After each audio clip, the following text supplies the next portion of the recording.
Hi, everybody. It's Mark Smith with Family Tree Life Coaching. I've got a quick video for you today. I know most of you who are watching these videos are grieving.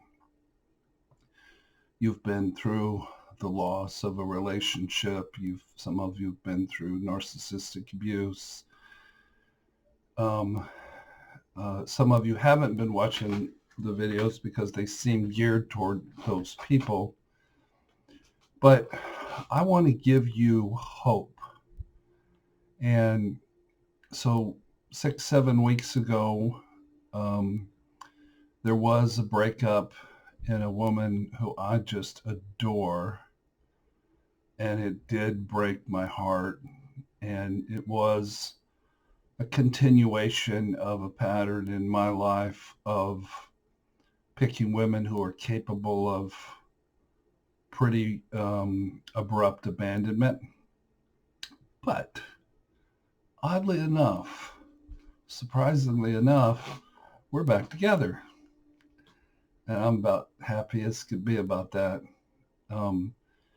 She was erasing my information, my phone messages, and actually hit the wrong button and accidentally called me. So I called her back and said, "Did you mean to call me?" And then left her a message. And then we talked. And then turns out she was coming to Indianapolis to watch the Van Gogh exhibit, the show. So we met for lunch and just started talking. And um, it's a new season.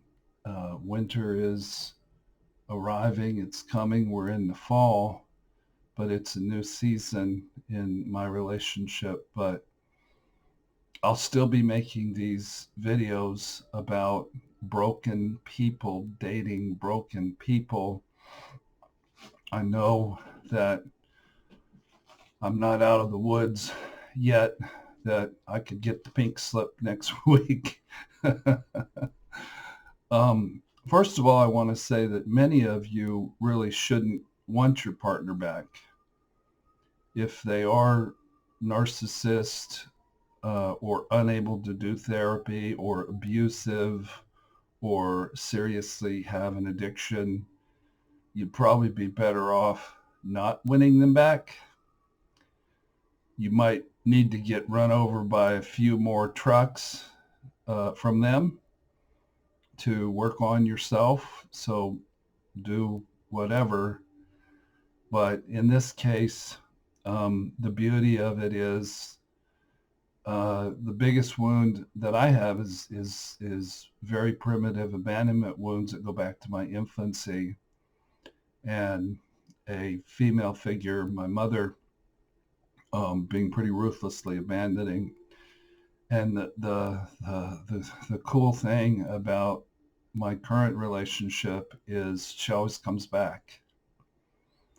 And that's from picking a healthier person. She's still in the same neighborhood as the other abandoners in the past, but she's on a higher vibration and she's more emotionally healthy. And I really think that we're going to be together the rest of our lives. Or I could get the pink slip next week. We'll see. So I just wanted to give you some tips about how I handled the breakup that led to success in getting back together. The first thing is don't try to get back together. In the book, How to Be an Adult in Relationships by David Rico, a wonderful Buddhist therapist, he says that one of the 5 A's of loving is allowing the other person to live and love just as they are, whether you get ecstasy out of that or whether you get ache. without trying to control them. So in my beloved's pain, basically, I had been in an emotional funk and had some physical health problems and became emotionally unavailable. And then we went on a trip to Hawaii that was supposed to be super romantic, but I missed out on 3 days of sleep and I was a bit of a lunkhead. And she thought she was getting stuck with a lunkhead, and that was so painful for her. She felt like the better part of valor was to cut and run. Um, but I allowed her to do that. I didn't put the full court press on trying to contact her. I did send her one email of about half a paragraph. Other than that, I just left her alone. Uh, One of the biggest things that you can do is, if your partner has elaborated on issues that they're concerned about that bring them pain, is get your shit together. During the 6 weeks that we were apart, I killed it. I got so many parts of my life together. I paid some bills. I paid my car off. Um, I had some tremendous success in building a family tree. I had other successes in my career. I made a sanctuary out of my condo. A lot of this information is in the previous videos. I spent time with family and friends. I enjoyed lots of naps. I was thoroughly enjoying the pleasure of my own company. So then when I did talk with her and I told her, she asked me about all these things and she was like, really? You got your shit together? You're a grown up man? You're a grown ass man? Huh. That's sort of attractive. She didn't say that, but I believe she thought it.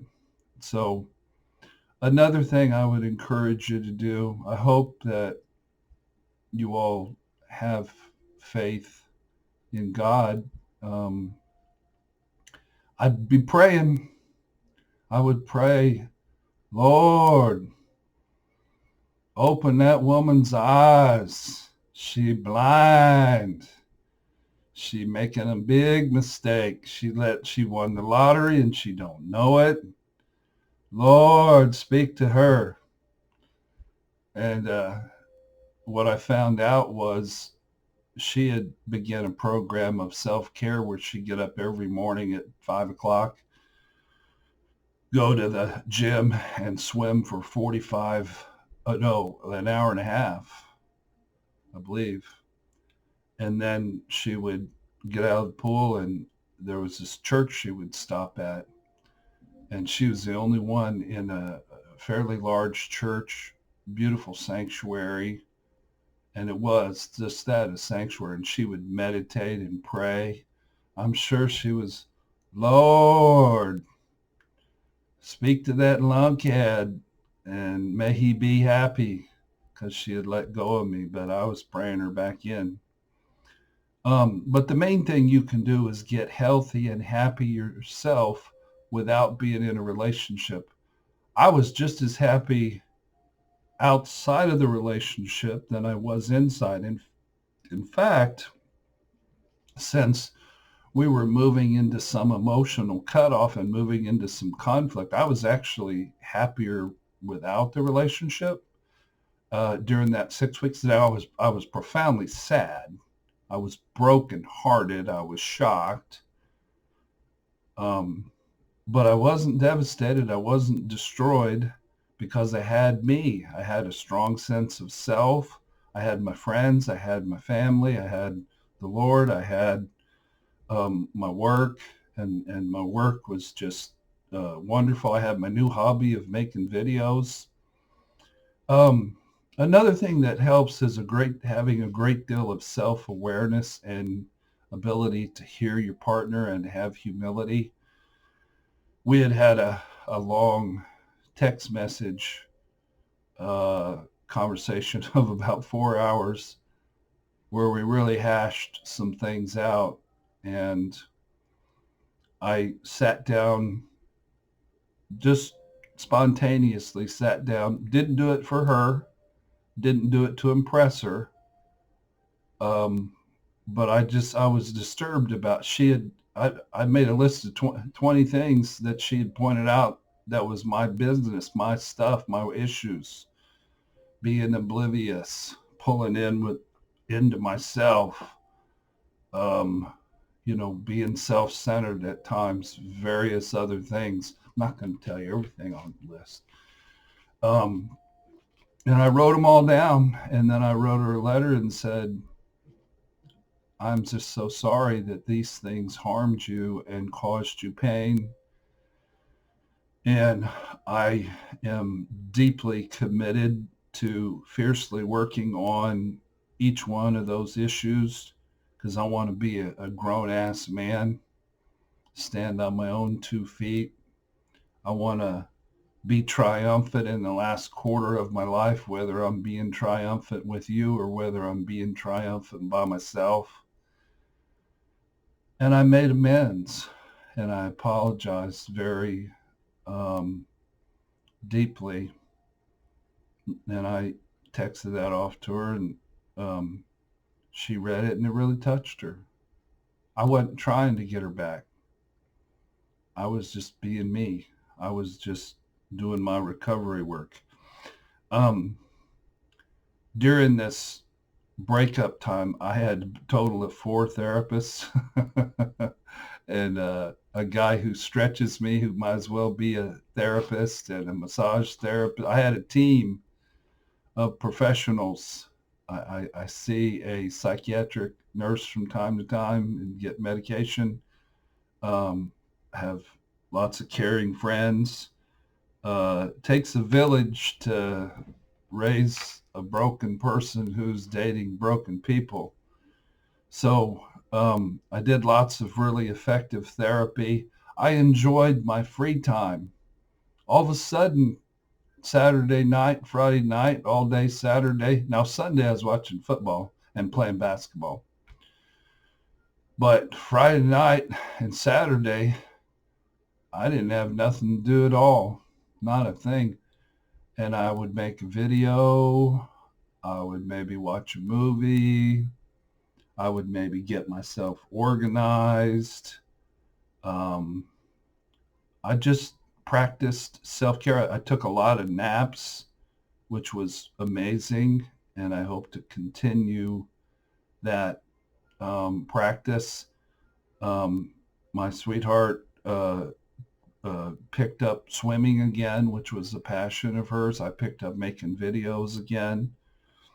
I just encourage you, if you do have a relatively workable partner and you're probably going to get back together, just be patient with the process and believe in yourself, and invest your time into healthy things. That I've been reading a book called Wintering, and it's called the subtitle, I believe, is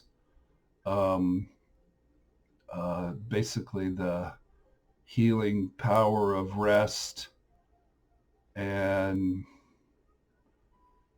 I'll get that out and read it right. The author's name is Catherine May, Catherine with a K. Wintering, the power of rest and retreat in difficult times. So I was reading a good book about self-care during difficult times. I was rereading How to Be an Adult in Relationships. I was listening to The Minimalists. If you guys haven't watched The Minimalists, you've got to watch them. They're just wise men talking about how to live life with less stuff. So I was happy when I was with her. I was even happier when I wasn't. Now I'm so goddamn happy I don't know what to do with myself. Um, so if you've picked a healthy enough partner who can repair an emotional cutoff, give them space, pray, be patient, and get your shit together. And then when you do get together, um, go slowly. But I got to tell you, when it's meant to be, it's meant to be. And just reuniting, I met her at a place called Newfields, which is the art museum. Beautiful place. And we had an amazing lunch. Didn't have much time because it was right in the middle of my work day. But um, don't give up hope, people. Um, as you continue to get help, this is a culmination of 16 years of picking batshit crazy women and getting my liver ate by every one of them. But now I got one who's able to hear me. The thing that makes for a healthy relationship is both parties listen, both parties hear, and both parties aren't projecting their business onto the other person. Then you resolve conflict, you can kiss and make up, and that's a lot of fun. I got to go. I got a client. Um, but I just want to encourage you people that even if you're a broken person, and even if you're dating a broken person, and even if you break up, and even if you get your heart broke, if you have a sturdy sense of self and inner joy, and if you practice self-care, and if you have faith, and if you respect the other person's boundaries, um, you just might get rewarded with another opportunity. Now, I can still fuck it up. Don't underestimate my ability to do that. Um, I don't think I'm going to, because I know now what gets the pink slip, and I'm going to be very studious about avoiding that. But I'm also going to be very true to myself and take very good care of myself. So be encouraged, my people. I'll be back in touch. Thank you for watching today, and God bless you.